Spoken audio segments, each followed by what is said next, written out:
राजस्थान में पिछले एक महीने से अशोक गहलोत सरकार पर मंडराता खतरा फिलहाल टल गया है। सियासी संग्राम के बीच सचिन पायलट की घर वापसी हो गई। कांग्रेस के पूर्व अध्यक्ष राहुल गांधी और पार्टी महासचिव प्रियंका गांधी की कोशिशों के बाद बागी सचिन पायलट समझौतों को तैयार हो गए हैं।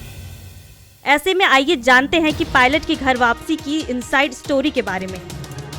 जानकारों के मुताबिक पिछले एक महीने से चुप्पी साधे हुए पायलट ये समझ चुके थे कि वो अपने 19 विधायकों के साथ अशोक गहलोत सरकार को नहीं गिरा सकते हैं।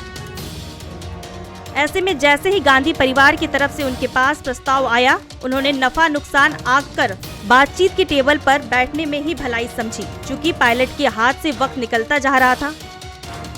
ऐसे में जैसे ही प्रियंका ने उनसे संपर्क साधा, वो भी राहुल से मिलने को राजी हो गए। उधर पार्टी के कई सीनियर और युवा नेता पार्टी हाईकमान को इस बात पर मानने में सफल रहे, भले ही पायलट ने अक्षम्य अपराध किया हो और बीजेपी के खेल में शामिल हुए हो, लेकिन उन्हें वापस लाने के लिए हर संभव कोशिश की जानी चाहिए।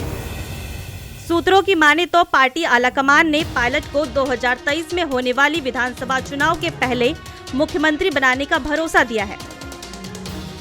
यही नहीं, सचिन के लिए पार्टी का राष्ट्रीय महासचिव बनने का भी प्रस्ताव है।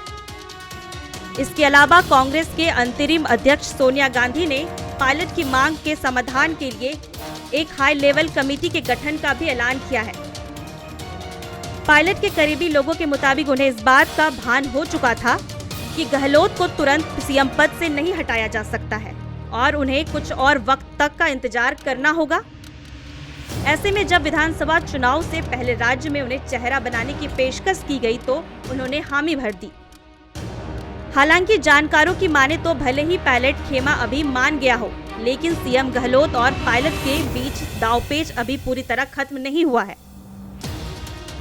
फिलहाल गहलोत मजबूत होकर उभरे और अपनी सरकार बचा ले गए, लेकिन जिस तरह पायलट के साथ राहुल और प्रियंका खुलकर दिखी हैं, उससे गहलोत के लिए आगे की राह आसान भी नहीं है।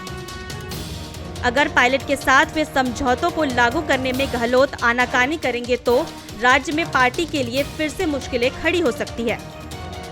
Bureau report.